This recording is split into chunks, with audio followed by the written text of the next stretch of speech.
करम जिसे पुकारे वो पहुँचे गंगा किनारे न कर मैली तो गंगा। নেপাল থেকে ঘুরে এসেছি বেশ অনেক মাস হয়ে গেল। তো চলো আজ থেকে আমি আমার নেপাল সিরিজ শুরু করছি পশুপতিনাথ মন্দির দর্শন থেকে। আমাদের 15-17 দিনের ট্রিপের সেকেন্ড লাস্ট লোকেশন ছিল কাঠমান্ডু। আর কাঠমান্ডু মানেই আমরা জানি আমাদের বাঙালিদের প্রিয় জায়গা পশুপতিনাথ মন্দির। তেই বলতে বলতে তোমাদেরকে একটা ছোট্ট রুম ট্যুর দিয়ে দিলাম এবং বাইরের দিকে বিকাল বিকাল হয়েই এসছে। এখানে যেহেতু অন্ধকার একটু দেরিতেই হয় তাই জন্য অতটা বোঝা যাচ্ছে না, তবে কিছুক্ষণের মধ্যেই মন্দির হয়ে যাবে বন্ধ।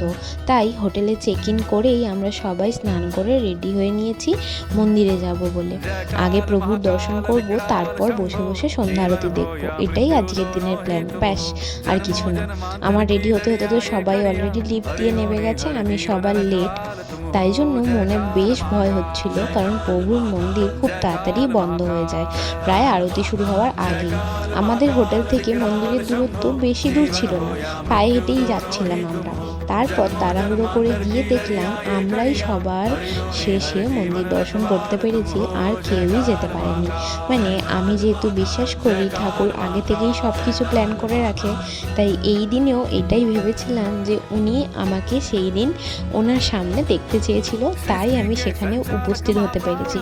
নাহলে আকস্মিকভাবে আমরা ঢোকার 5 মিনিটও নয়, মানে 1 থেকে 2 মিনিট পরেই গেটটা বন্ধ হয়ে গেছিলো। মানে আমরা বেরাবার টাইমে মেন গেট দিয়ে বেরাতেই পারিনি, অন্য একটা গেট খুলে দিয়েছিল, যারা ভেতরে ছিল তাদেরকে বাইরে বের করার জন্য, আর আদার্স করে আর কাউকেই নতুন করে ঢুকতে দিচ্ছিল না। মন্দির দর্শন করেই আমরা চলে গেছিলাম আরতির জায়গায়। আরতি শুরু হয়ে গেছিল। আরতি নিয়ে আছে একটা বিশেষ গল্প, যা হয়তো শুনলে সবাই অনেকটা চমকেই যাবে, কারণ আমি প্রথমবার শুনে বেশ চমকে গেছিলাম, কারণ নিজের চোখের সামনে যে ওটা দেখেছিলাম তার জন্য। মন্দির খুঁজতে খুঁজতে আমরা কিন্তু প্রথমে শ্মশান ঘাটের দিকে গেছিলাম। সেখানে দেখি একটি মরা পুড়ছে, মানে মন্দির এলাকার ভেতরেই একটি শ্মশান আছে, সেখানে দেখি একটা মরা পুড়ছে, এবং সেখান থেকেই মন্দিরে ঢোকার আগেই জানতে পারলাম প্রত্যেক দিন নাকি ওই শ্মশানে একটা করে মরা এসে পুড়লে তবেই এইখানে আরতি শুরু হয়। কি অদ্ভুত তাই না? একটা অদ্ভুত ধরনের একটা নিয়মও বলা চলে, বা ঠাকুরের ইচ্ছা জানি না কি, তবে অদ্ভুতভাবে প্রত্যেক দিনই ওখানে ঠিক আরতি হওয়ার আগে একটি মরা এসে পড়ে। এটাই হলো সব থেকে অদ্ভুত একটা ব্যাপার। এটা শুনেই আমি অবাক হয়েছিলাম যে কিভাবে ঠাকুর হয়তো তাদের মৃত্যুটাও সেই জায়গায় গিয়ে যে তারা পূর্বে সেইটা সমস্ত কিছু, তার টাইম, তার সমস্ত কিছু প্ল্যান করে রেখেছে এভরিডে, মানে প্রত্যেক দিন একই হয়ে আসছে যুগ যুগ ধরে। এটা শুনে খুব অবাক হয়েছিলাম। আর তারপর যদি বলি আরতির কথা, আরতিটা নিয়ে আমি সত্যি জানি না কিছু বলতে পারবো কি না, কারণ এই একটা জায়গায় দাঁড়িয়ে এমন একটা ফিল হচ্ছিল যেন আমার ভেতরের আমার যত খারাপ গুণ আছে, বা আমি এমন কিছু কষ্ট পেয়েছি নিজের অজান্তেই, যেগুলো হয়তো ভেতরে জমা হয়েছিল, সেগুলোই আরতি দেখতে দেখতে আমার মনে হচ্ছিল যেন ভেতরটা হালকা হয়ে যাচ্ছে। জানি না কেন এই ফিলিংসটা হচ্ছিল, আর কারোর হয় কি না। এটা সম্পূর্ণ আমার মনের যেটা অনুভূতি হয়েছে আমি সেটাই শেয়ার করলাম।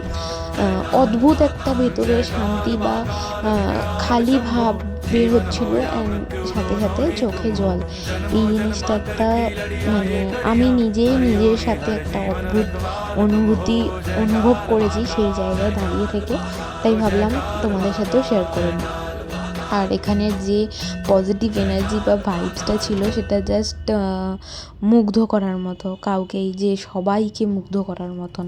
मन रावण जो लहरों में तूने बहाए, जो चला गया वो लौट के फिर ना आए, तेरा कर्म ही है जो संग तेरे ही जाए, मन पावन हो गंगा में डूबे नहाए, मन रावण जो लहरों में तूने बहाए।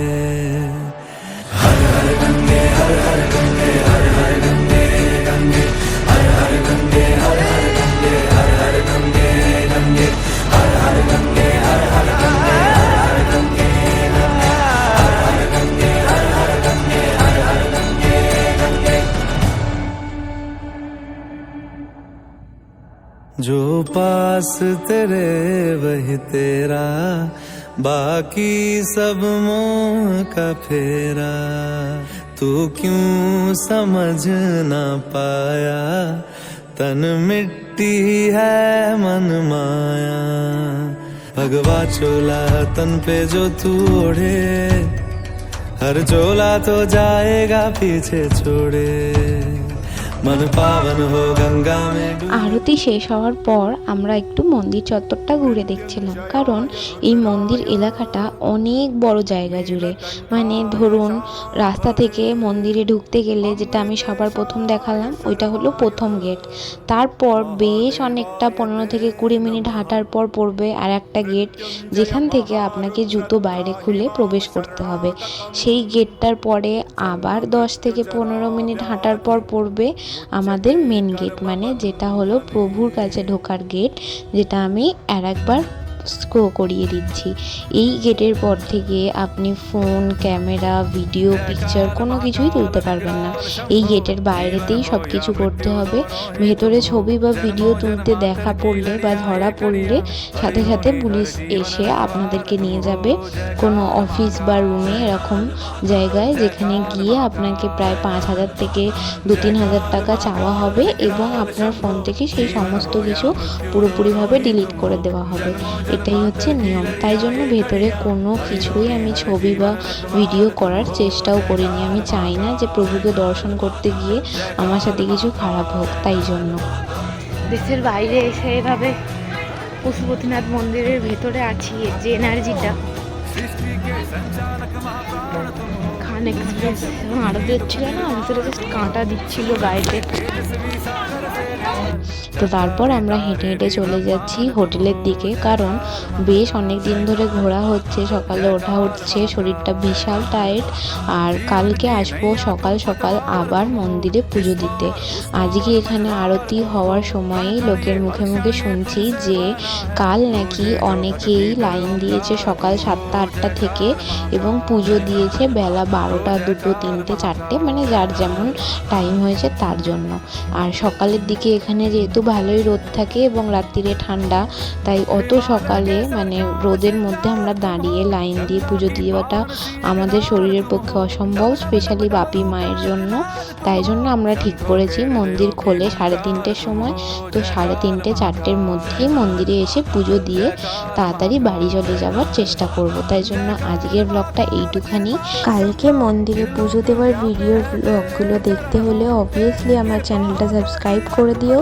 আর এই ভিডিওটা ভালো লেগে থাকলে কমেন্টে হর হর মহাদেব লিখে আমার ভিডিওতে একটা লাইক করে দিও। টাটা, দেখা হচ্ছে নেক্সট ভিডিওতে।